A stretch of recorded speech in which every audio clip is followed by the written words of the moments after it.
a grabar. Ya está grabando. Y también con el micrófono, porque hubo una oportunidad en que grabé toda la clase, pero mi micrófono estaba apagado. Entonces, no se grabó la voz mía, la intervención. Así que, bueno. Muy bien, ¿comenzamos? Bueno, bienvenidas y bienvenidos. Gracias por haberse anotado a cursar. Este ya es el sexto año que damos esta materia, que se inició en el año 2016. Y ustedes, supongo que una vez más vienen de diferentes carreras, ¿no?, que forman parte de la diplomatura. Bueno, no sé si había quedado, yo anoche cuando revisé el correo que les envié con la consigna, no sé si había quedado claro que a mí me hubiera gustado que miraran el video de la clase inaugural antes de hoy, o sea, un poco para comentarla hoy, pero como no, me pareció que no había sido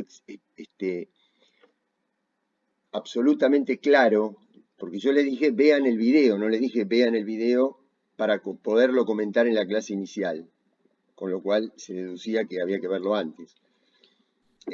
No sé quiénes de ustedes lo vieron.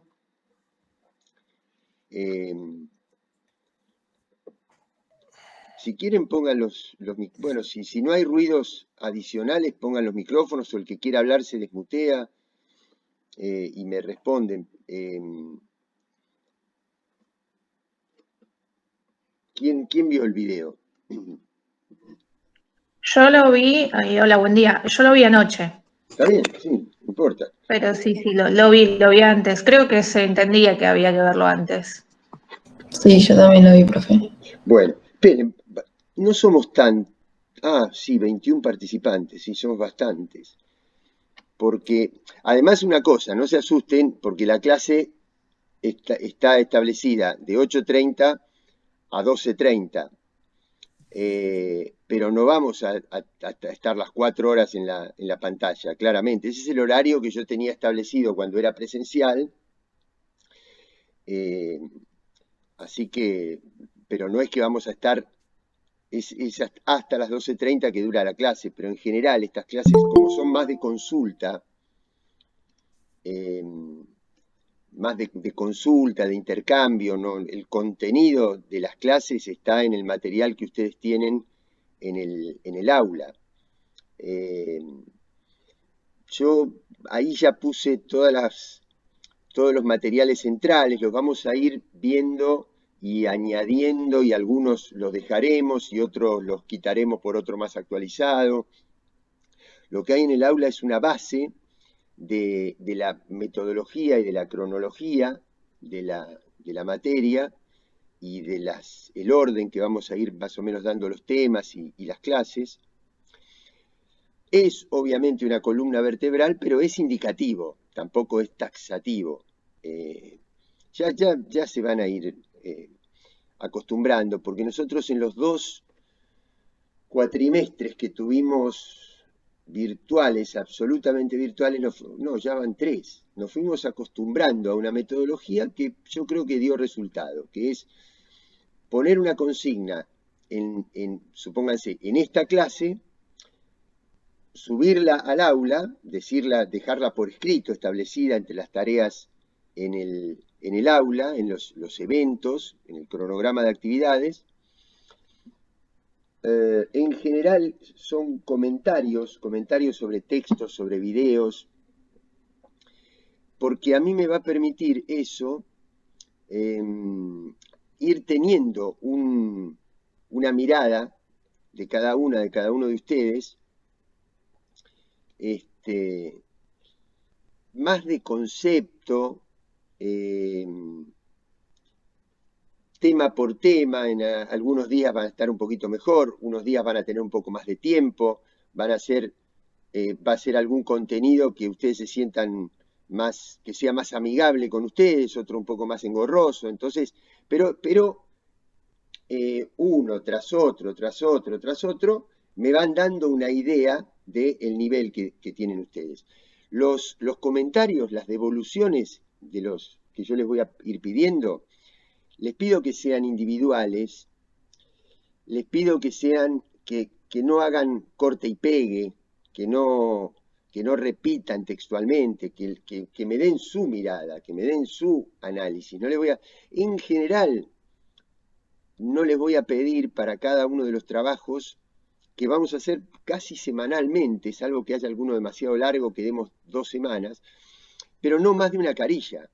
Entonces, ustedes van a ver el material y me van a tener que hacer una devolución de lo que ustedes consideren central en una carilla. Que tendría que combinar, lo ideal sería que combine un comentario, un comentario del material y también alguna impresión de ustedes, alguna opinión, es decir, no solamente la transcripción de lo que dice la clase, sino alguna opinión.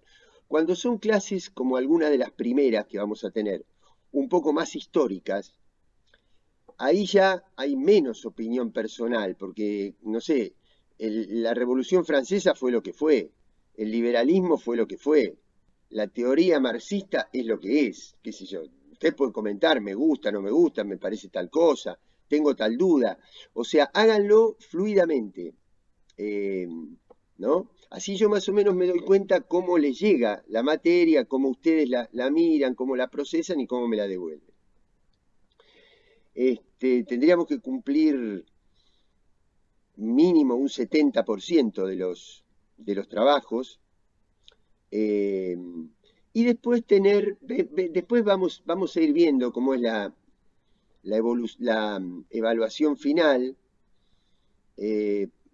Puede llegar a ser un trabajo integrador, no vamos a salir de la virtualidad, no vamos a salir por una cuestión de que no se está saliendo en todo lado de la virtualidad y además porque esta es una cursada de modalidad virtual. Si no, sería imposible para mí darla porque yo no estoy en Argentina.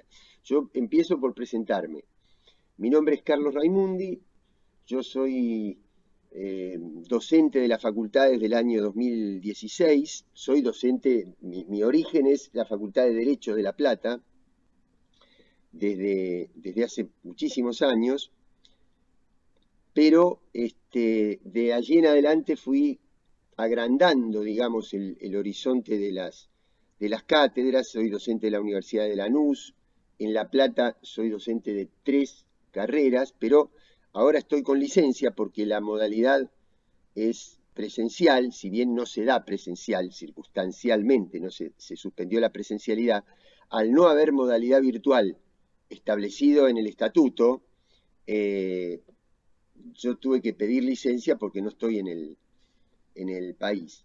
Y ahora el jueves de la semana que viene empezamos un posgrado en la Universidad de Avellaneda,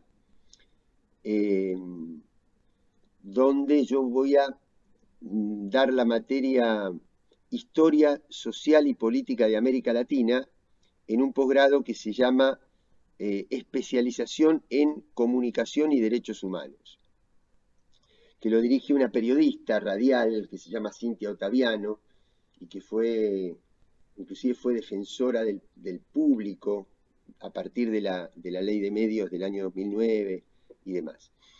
Así que bueno, esa es un poco mi experiencia docente, pero a mí en este momento me toca representar a la Argentina en la OEA, en la Organización de Estados Americanos. Entonces yo estoy en este momento en Washington, en la capital de Estados Unidos, con mucho contacto con la Argentina. Imagínense que la virtualidad nos permite un contacto permanente con la Argentina, así que trato de estar al tanto, pero no es lo mismo que vivir. Es decir, yo desde hace un año que estoy acá, con un viaje a la Argentina en el medio, y ahora a mediados o a fines de septiembre voy a estar de nuevo en Argentina, pero eso me impide, no sé, ir a la carnicería, ver el clima, cómo es el clima en las paradas de colectivo, las cosas de la vida cotidiana que uno respira solamente estando. No es lo mismo que a uno se lo cuenten, ¿no? Y tampoco termino de respirar por completo el aire de los Estados Unidos, porque esta es la capital, es un lugar donde se concentra mucho la vida diplomática. Aquí están los principales organismos financieros del mundo, está el Fondo Monetario, está el Banco Mundial, está el Banco Interamericano de Desarrollo. No es una radiografía del Estados Unidos profundo. Así que yo tengo una mirada muy, muy general. Tampoco, cuando uno dice Estados Unidos profundo, es como si quisiera hablar de la Argentina y decir una sola cosa. Es imposible, ¿no? La Argentina no es una sola cosa. Es un país muy diverso. Uno podría decir un país más homogéneo. Bueno, Uruguay puede ser un país más homogéneo, Paraguay puede ser un país un poquito más homogéneo. El mismo Chile, por sus características geográficas, es un país con menos variaciones, si bien es distinto vivir en el norte que vivir en el sur, pero la Argentina no es la misma con las clases medias que emigraron desde las zonas litorales a la Patagonia, que los sectores del norte del país, que están mucho más vinculados con las colectividades. Hay mucho más densidad de población con origen en poblaciones indígenas, que se parecen a veces más a los países fronterizos, en este caso a Bolivia, por ejemplo, que al área metropolitana. Es decir, es heterogéneo. Y esto es una característica que va a rondar en toda la materia. La complejidad, la dificultad para, y sobre todo en una época tan heterogénea como esta, tan incierta como la que estamos viviendo, las dificultades de establecer categorías absolutas, ¿no? En general, cuando uno habla de los pueblos y cuando combina realidades históricas, culturales diferentes, en general hay complejidad. Pero agréguenle que la complejidad de una sociedad influida, implicada por las relaciones de corto plazo, por la virtualidad, por las redes, por la pandemia, por la mediación, se hace mucho más compleja que la sociedad de hace ni siquiera un siglo, 50, 60 años, de la sociedad de mi primera infancia. No es lo mismo. No es lo mismo. Había categorías más establecidas. Ahora está todo mucho más diseminado, digamos, ¿no? Entonces, eso va a gobernar, digamos, todo lo que hagamos de aquí en adelante.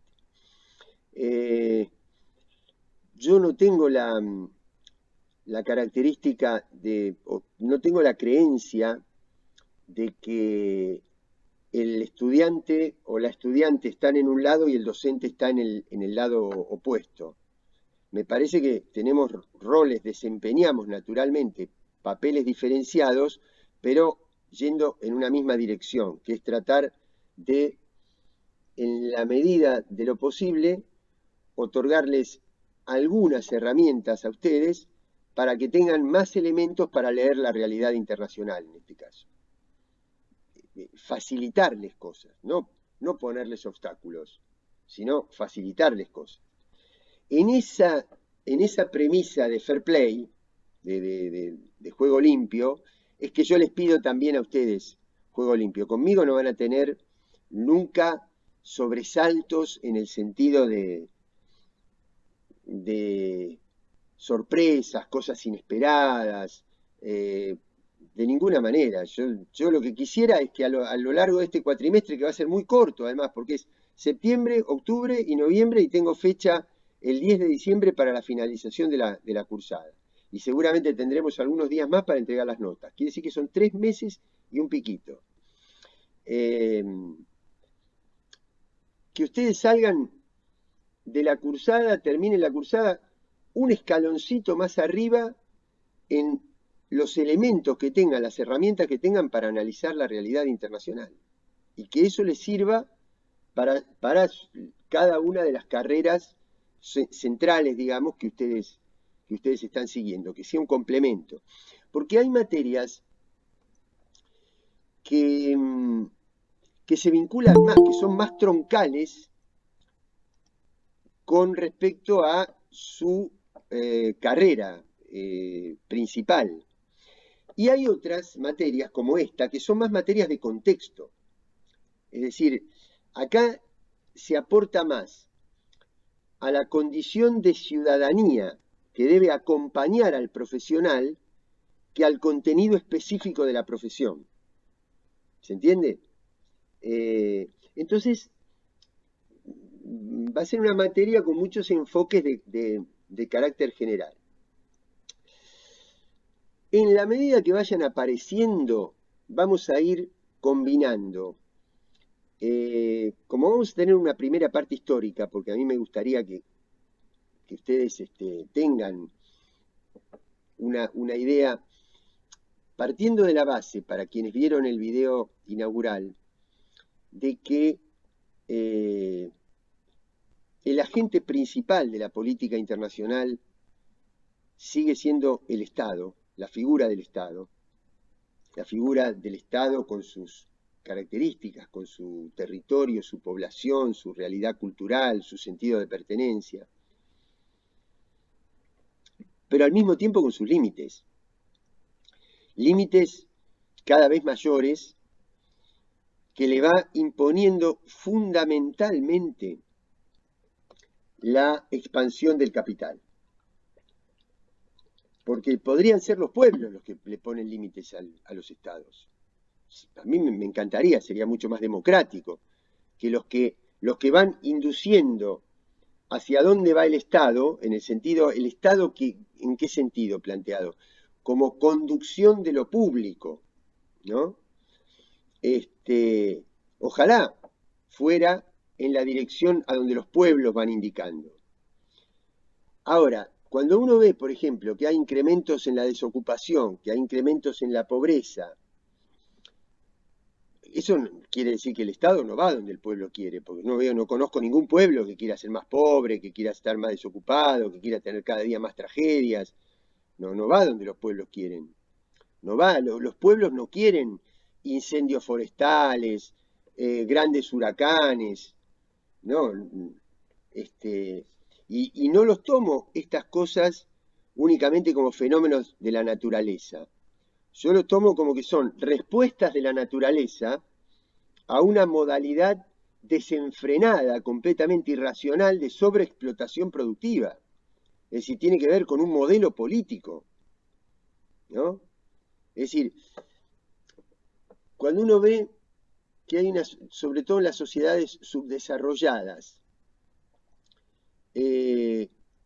una gran cantidad de personas que no tienen trabajo, pero una gran cantidad de trabajos que están por hacerse y no se hacen. Y ve al mismo tiempo una cantidad de personas sobreexplotadas por el trabajo. Uno dice, los pueblos no es que quieren ese modelo, ¿no? Entonces, ¿por qué va hacia ahí la realidad? ¿Por qué el Estado va hacia ahí? Si es votado por el pueblo. Bueno, porque entre la votación del pueblo y la política estatal hay otras mediaciones que tienen que ver fundamentalmente con las imposiciones del capital. Y del capital financiero, no del capital productivo, no del capital que está basado en fábricas y en producción de bienes tangibles. Porque eso implicaría trabajo humano. El problema es cuando el incremento del capital tiene que ver con la especulación financiera, que no solamente no requiere o requiere menos trabajo humano, sino que excluye socialmente. Entonces, esta es la marcha de los acontecimientos. Bueno, pero les decía, vamos a tener material histórico, sobre todo en las primeras clases, cuando veamos cómo se fueron gestando las grandes ideas rectoras de la materia, pero la vamos a tratar de mezclar con la actualidad. Y entonces yo estaba leyendo, pero ahora, porque me lo mandaron anoche, un material que ahora se los voy a dejar en el aula, lo voy a subir al aula para esta primera clase. No sé cómo hacer para crear, tal vez cree una unidad que se llame noticias de actualidad o material sobre la actualidad, que es una clase especial que da en un seminario quien fue hasta el 2019 el vicepresidente de Evo Morales, Álvaro García Linera, vicepresidente de Bolivia, que es un intelectual muy interesante y bueno, que habla, el título es que la globalización neoliberal está en crisis. El título del trabajo. Ni siquiera lo terminé de leer, ni siquiera llegué a la mitad del trabajo, pero ya de por sí, por las cosas que plantea, y como yo conozco a este autor, me parece que va a ser interesante el contenido. Entonces, a la parte histórica le vamos a ir combinando con cuestiones de actualidad. Por ejemplo, va a haber clases, ¿saben por qué? Porque si no, si nosotros siguiéramos únicamente en términos cronológicos la materia, Afganistán lo tendríamos que ver en la última clase. Y sin embargo, es un tema que si ustedes se anotaron en política internacional, quiere decir que aunque sea habrán escuchado que algo particular está sucediendo en Afganistán. Entonces, vamos a ir como balanceando, vamos a ir combinando la cronología de la materia con algunos trabajos de actualidad. En el cuatrimestre pasado fue el conflicto Palestina-Israel, por ejemplo, que tuvo también una actualidad muy grande porque se reavivó en un momento la violencia entre las dos comunidades y bueno, las tuvimos que ver como una cuestión de actualidad. En otro momento puede haber sido, no sé, el retiro del Reino Unido de la Unión Europea. ¿Cómo se llama eso? ¿Cómo se lo conoce en política internacional? El Brexit. El Brexit, exactamente. Que todavía ni siquiera está terminado está muy avanzado, pero no se terminó de definir, porque imagínense que son más de 30 años de integración económica, de normas impositivas, tributarias, de colocación de productos, de administración del comercio y demás, que no se pueden modificar. No es que digo, bueno, a partir de mañana cierro la frontera, porque hay gente en el medio. Hay gente, hay empresas. Bueno. Así que bueno, la complejidad, algunas premisas para la relación nuestra. Para ser muy, muy claritos,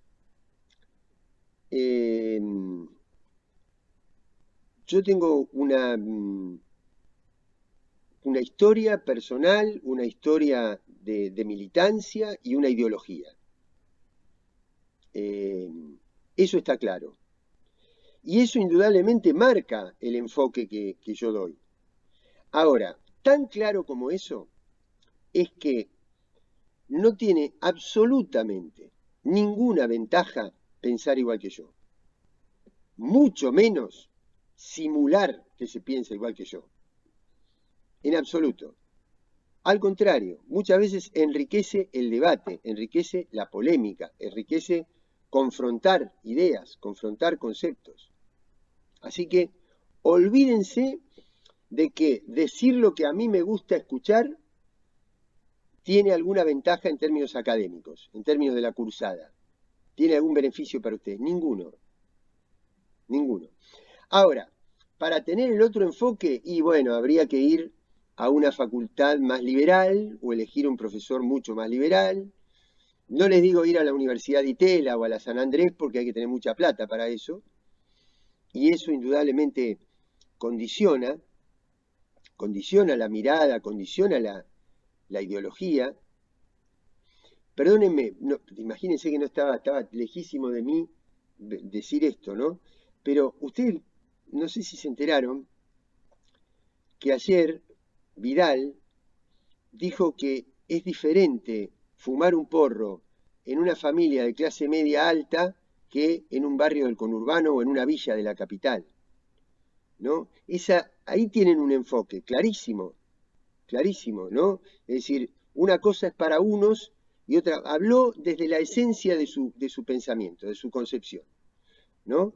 Que tiene mucho que ver con cierta discriminación, con cierta creencia de que determinados territorios donde se vive o determinados niveles socioeconómicos y socioculturales tienen una capacidad de análisis inferior de la realidad y una capacidad de involucrarse con la realidad distinto que las personas que han tenido otra posibilidad económica, ¿no?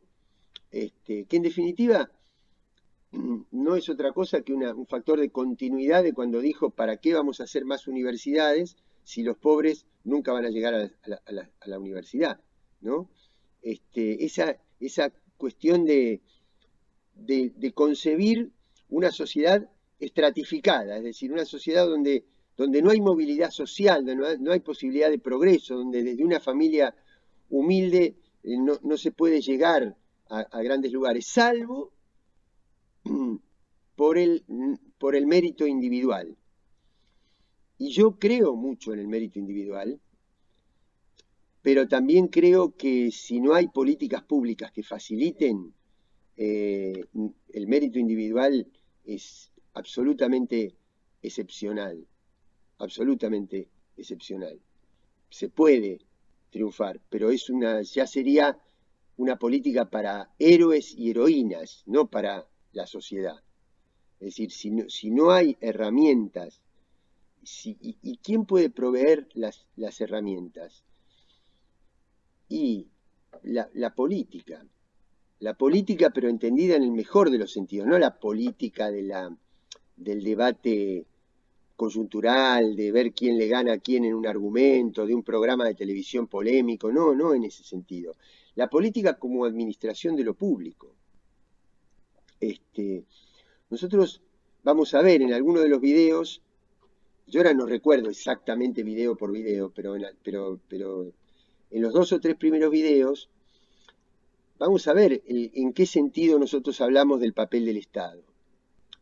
El otro día yo escuchaba un debate en un programa a 2 voces entre Milei y una diputada del Frente de Todos que se llama Fernanda Vallejo. Claro, Milei niega el Estado. Y yo pensaba, ¿en qué lugar me pongo? ¿En el lugar de enfrentarme? Pero es que hay muchas cosas que en el Estado funcionan mal, está claro. No, porque si no me pondría yo en un lugar de tanto fanatismo como el otro, digamos, ¿no? Una cosa, o tiene que desaparecer o es perfecta. Y yo no creo que el Estado sea perfecto. Ahora, cuando mi cuerpo no funciona a la perfección, lo que tengo que hacer es repararlo, no matarlo. Cuando yo tengo un artículo, una herramienta que funciona mal, la tengo que reparar, no romperla, no liquidarla, eliminarla. Porque hay una cosa muy sencilla. Yo pensaba, ¿cómo abordar este tema? Miren, vamos a suponer que nosotros empezáramos a vivir de nuevo, que empieza la humanidad a desarrollarse de nuevo, sin prejuicios, sin antecedentes, sin memoria histórica, sin nada. Un grupo de personas comienza a relacionarse, porque la relación interpersonal es ineludible, no hay no hay manera, no hay forma de vivir sin convivir, ¿no? Desde la propia alimentación inicial, el cuidado inicial de la persona recién nacida, necesita de otra persona que la acompañe. Necesita comunicarse, necesita conectarse. Bueno, muy bien. Ustedes van a ver que siempre ahí se van a empezar a diferenciar los roles. Y va a haber personas que van a tener una inclinación y un talento artístico mayor que otras. Y otras que van a tener más destreza deportiva. Y otras que van a tener más habilidad para las manualidades. Y algunas que se van a ocupar de lo público. Que no es que una se va a proveer su comida, el otro se va a proveer su comida. No, uno va a tener más habilidad para ver cómo se almacena, otro cómo se junta, el otro cómo se mejora el sistema para procesarla, y alguien va a tener que coordinar todo eso. Naturalmente. No hay etapa de la humanidad. No estoy hablando del Estado que le cobra impuestos a Milei. No. Digo, estoy hablando de cualquier tipo de organización humana. Nunca puede haber organización sin autoridad, sin reglas. No hay. Pueden ser estas u otras. Yo quisiera que fueran otras.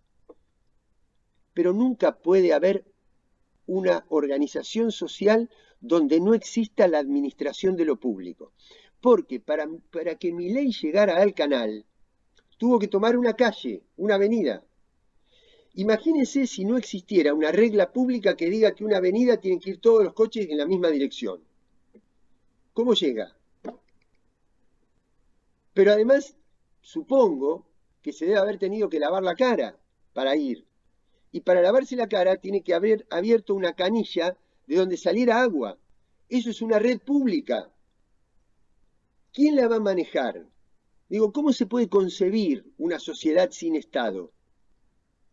Lo que no quiere decir que yo crea que el Estado funciona perfecto, ¿eh? No. Pero digo, ¿cómo hacer? Salvo que uno me diga, bueno, no, es el sálvese quien pueda. No existe eso tampoco. Es ¿por qué? Porque si no hay autoridad que regle lo público, que organice, que administre los bienes públicos, es la ley de la selva. Es la ley de la selva. Y eso ya lo resolvió la especie humana hace miles de años. Y lo convirtió en doctrina depende de las sociedades, en algunas hace 1000 años, en la modernidad occidental hace 500 años, cuando, o un poco menos, cuando Hobbes dice el hombre no puede ser el lobo del hombre, tiene que organizarse, tiene que haber un Estado. Rousseau después dice sí, pero el hombre no necesariamente es el lobo del hombre, hay una cuestión de solidaridad también en el medio, el Estado no tiene que ser tan autoritario, tiene que ser más democrático, y así sucesivamente. El Estado es una construcción de la sociedad imperfecta, insuficiente, mejorable, pero ineludible.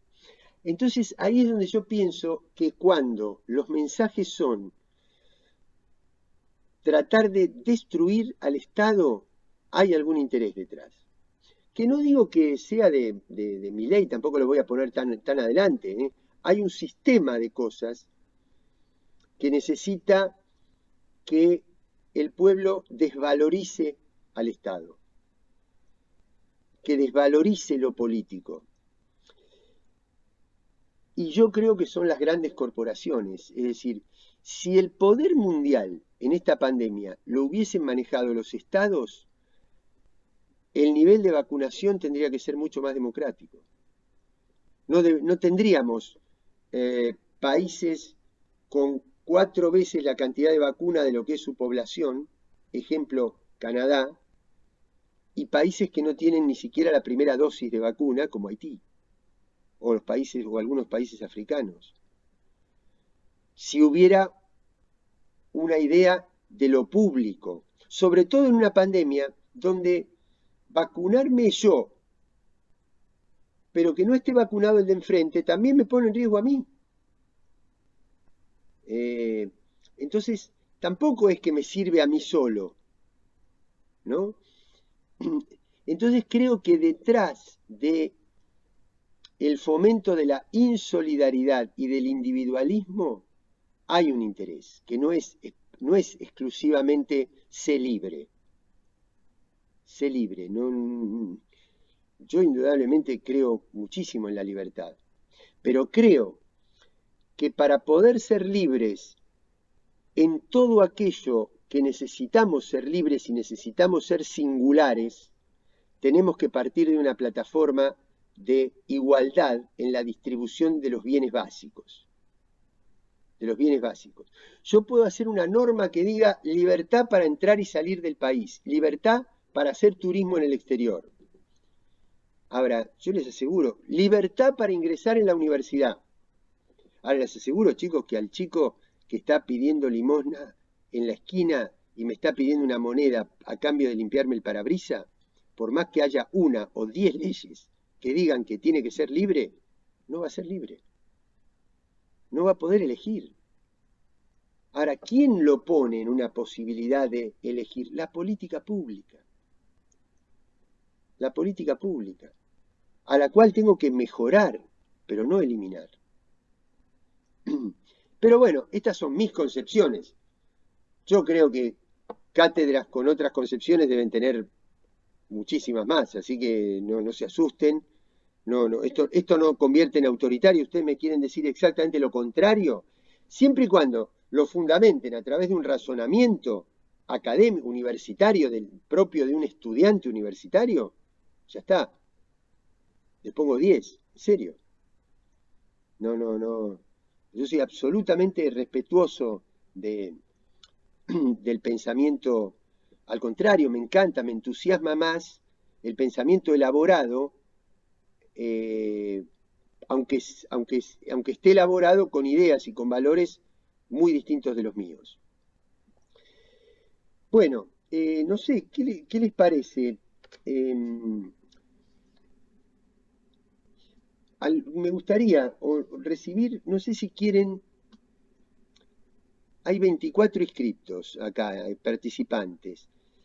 ¿Quieren presentarse uno por uno? Si estuviéramos presencial lo podríamos hacer más fácil. ¿Les parece que puede ser útil presentarnos, decir la carrera donde vienen, por qué eligieron la materia, o por lo menos que algunos quieran decirlo? Comentarme qué sensación tuvieron con el video inicial, aquellas personas que lo vieron. Abro el micrófono para que participen, tranquilos. Siéntanse libres, estamos dialogando, es una reunión, así que, al contrario, traten de soltarse. A ver, ¿quién empieza? Hola, profe. ¿Cómo están todos? Bueno, nada, les deseo a todos una linda cursada. La verdad me pareció muy interesante la introducción a la materia. Es una materia que me entusiasma. No concebimos un mundo sin política, que nos guste o no nos guste. y hoy en día, bueno, la globalización nos afecta, así que lo que pasa en el mundo nos llega de una forma o de otra. Así que me entusiasma mucho la materia. Me gusta mucho la forma en la que la está presentando. No tengo problema con el tuteo, Me voy a levantar a prender el ventilador. Ok. Y bueno, mi nombre es Florencia. Bueno, tengo 37 años, dentro de poco cumplo 38. Bueno, ya vengo de la UBA de cursar Relaciones del Trabajo ahí. Bueno, fui mamá, me pasaron cosas en el medio. Y bueno, se me dilató la carrera, cambié de carrera, después volví. Y ahora, bueno, por una cuestión de cercanía y de practicidad, me pasé a la UNCI. Todavía no puedo hacer, porque justo antes de la pandemia me anoté las equivalencias. Voy a ver si ahora creo que se habilita de forma presencial, así que esta semana iba a ir a averiguar para ver cuántas materias me quedan, la verdad que no sé. Y bueno, nada, trabajo, tengo 2 hijos, pero bueno, me quedaron algunas materias, metas pendientes, y bueno, esta carrera junto con gestión de pymes las estoy cursando acá. Y bueno, nada. ¿Cuál es tu carrera en la UNCI? No, la misma. Acá no se llama Relaciones de Trabajo, es Recursos Humanos. Recursos humanos, está bien. Licenciatura, claro, y Gestión de Pymes. ¿Y en qué Bueno, facultad, en la UBA, en qué facultad cursabas?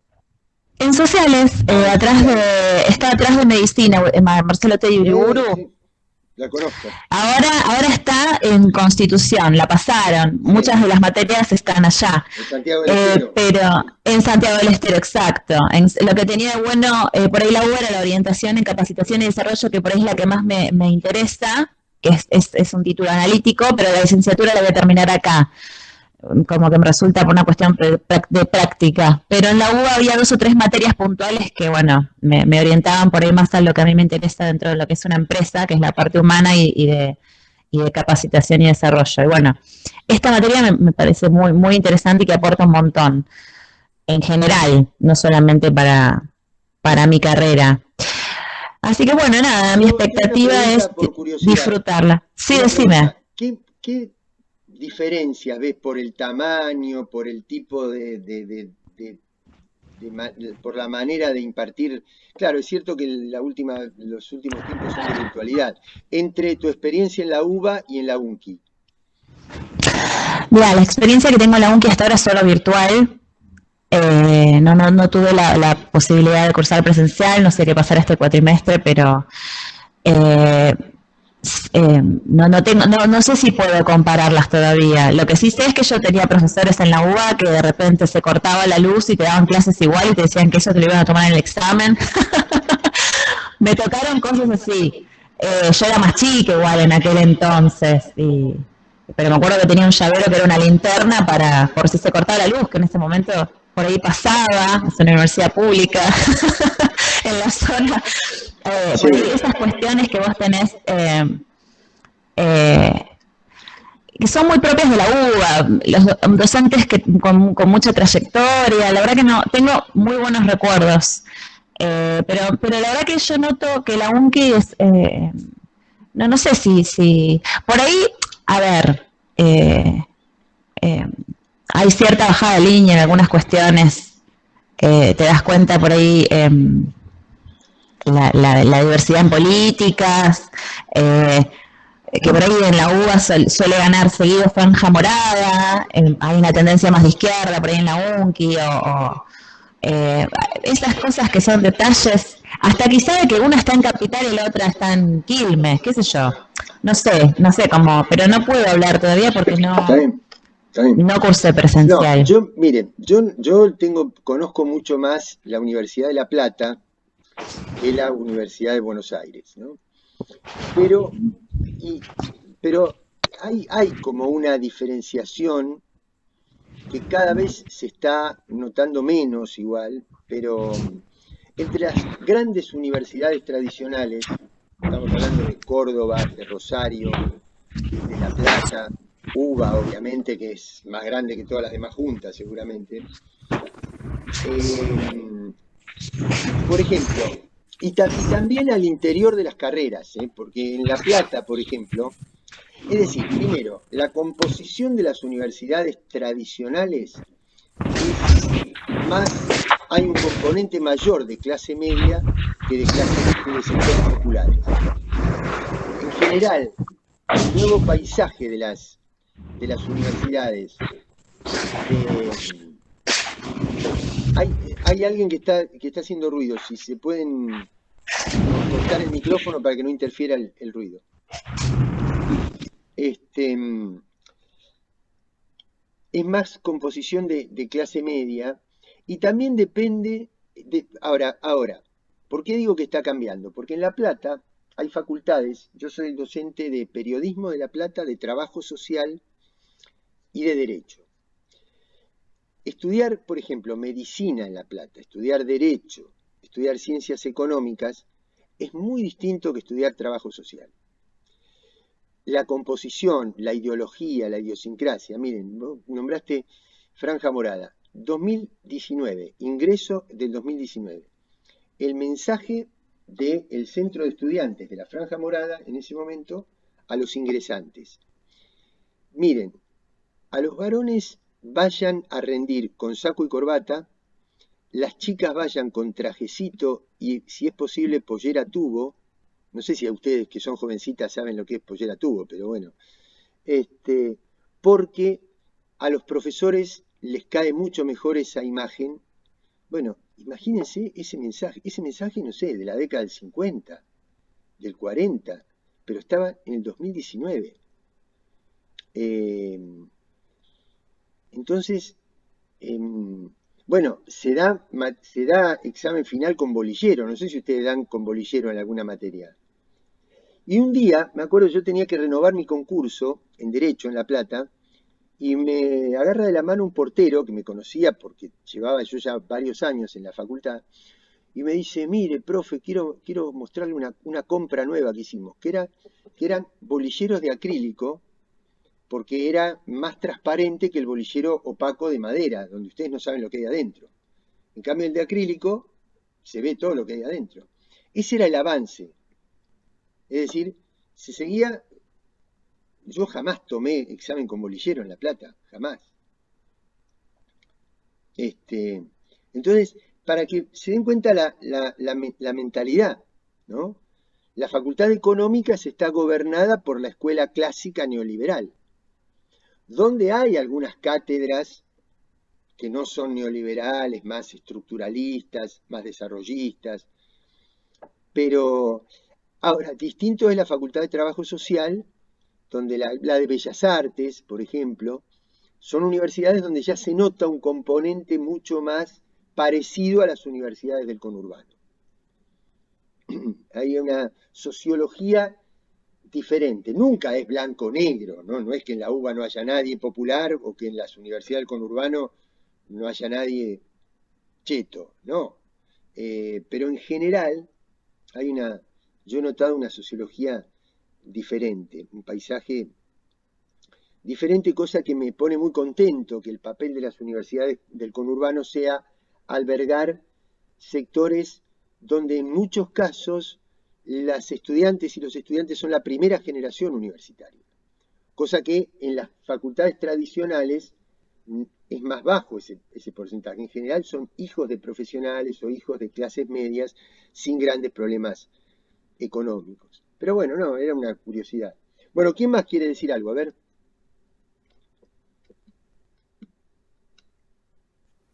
¿Qué tal? Soy Nicolás, tengo 22 años y soy estudiante de la carrera de Comercio Internacional.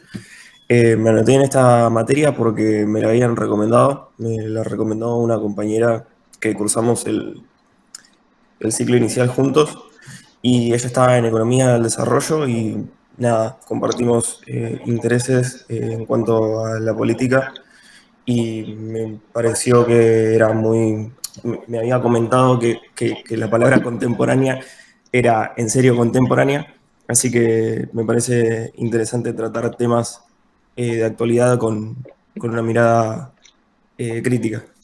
¿De qué carrera me dijiste que sos? De Comercio Internacional. Y ella está estudiando Economía del Desarrollo y la disfrutó mucho y bueno, me la recomendó. Sí, sí. Buenísimo.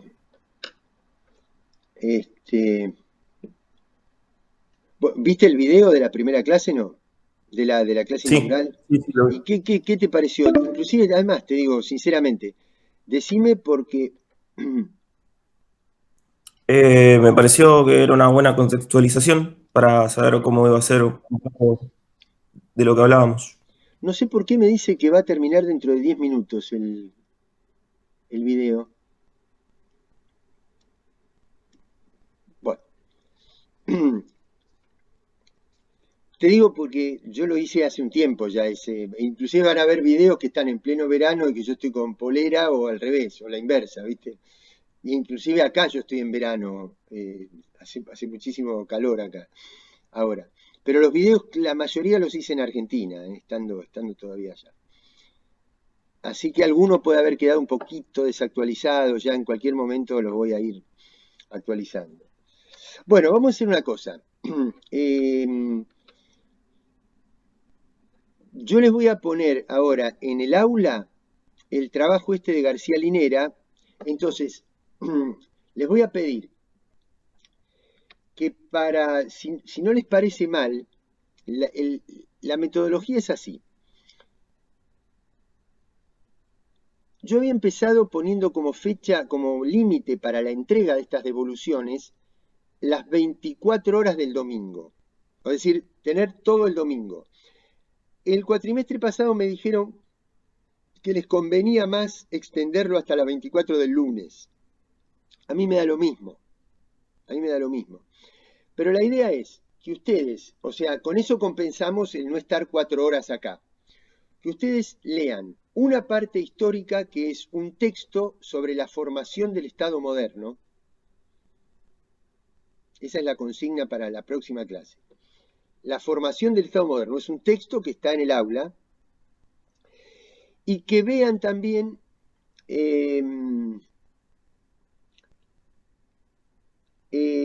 este artículo de García Linera sobre la globalización. Así combinamos una cuestión histórica y una cuestión actual. Y que de los dos me hagan una devolución que máximo una carilla para cada uno, interlineado, tranquilos, con espacios, tranquilo. Máximo. Quieren entre media y una carilla, porque ahí rescato, yo lo que necesito es que ustedes me den los ejes de uno puede ser un poquito más largo que el otro, no hay problema. Siéntanse tranquilos en eso, cómodos. Entonces son esos dos trabajos, ustedes los leen y antes del, ¿qué prefieren? ¿El lunes a la noche? Antes del lunes a la noche, a las 23:59 cierra, que me entreguen eso. Y yo ya voy más o menos evaluándolos, mirándolos, conociéndolos y conociéndolas.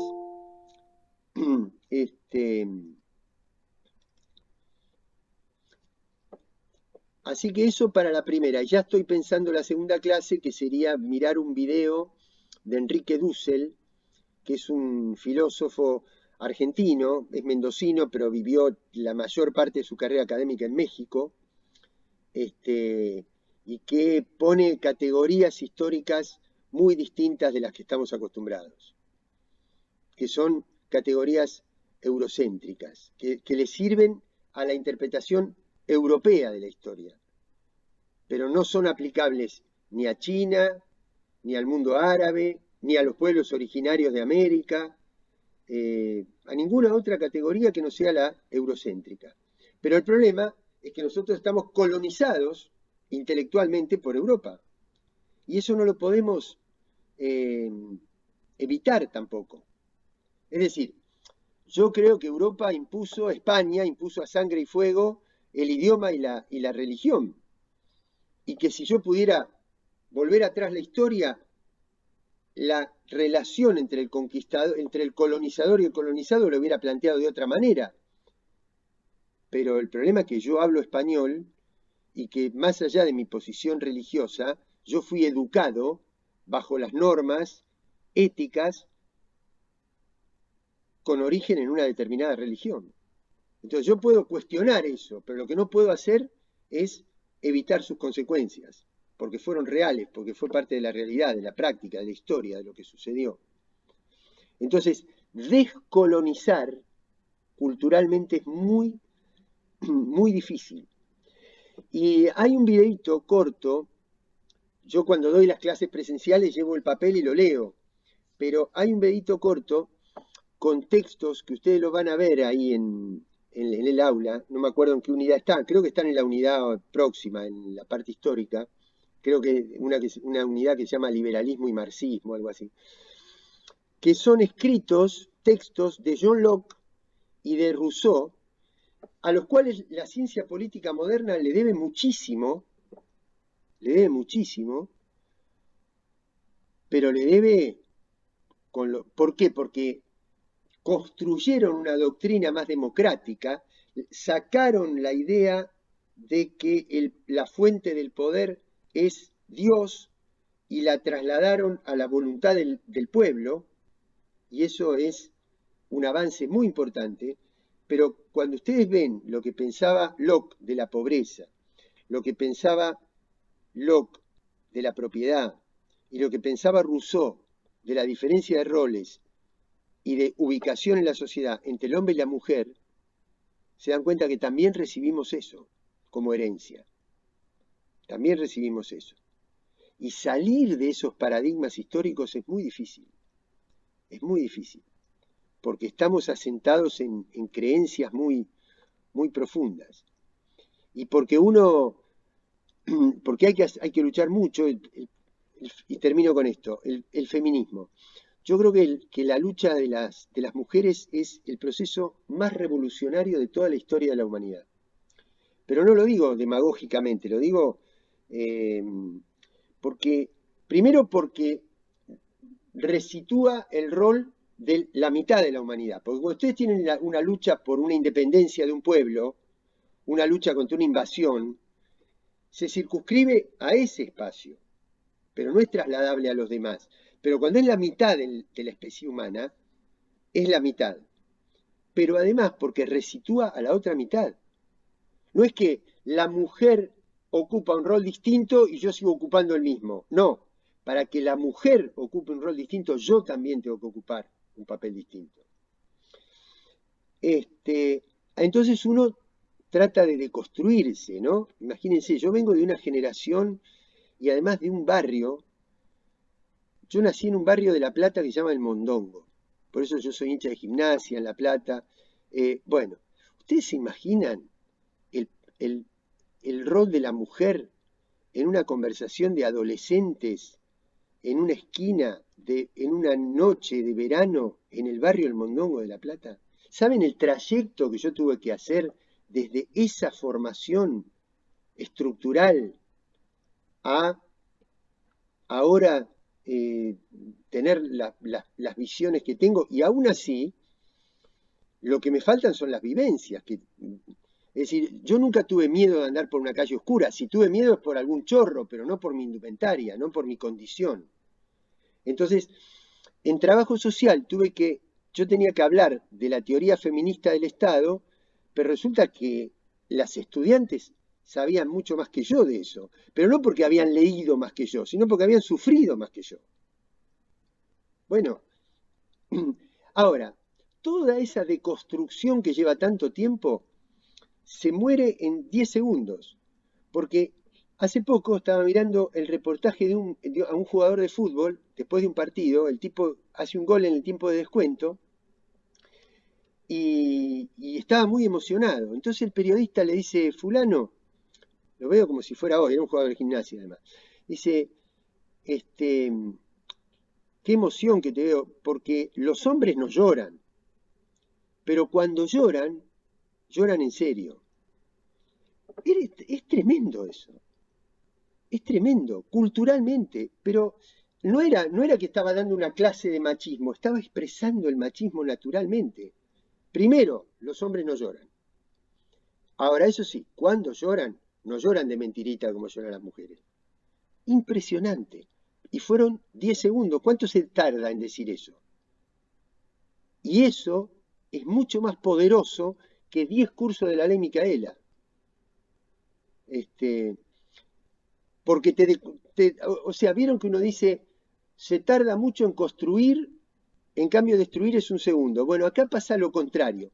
Uno hace todo un proceso de deconstrucción y después, ¡pum!, te reconstruyen el machismo en un segundo. Bueno, terminó.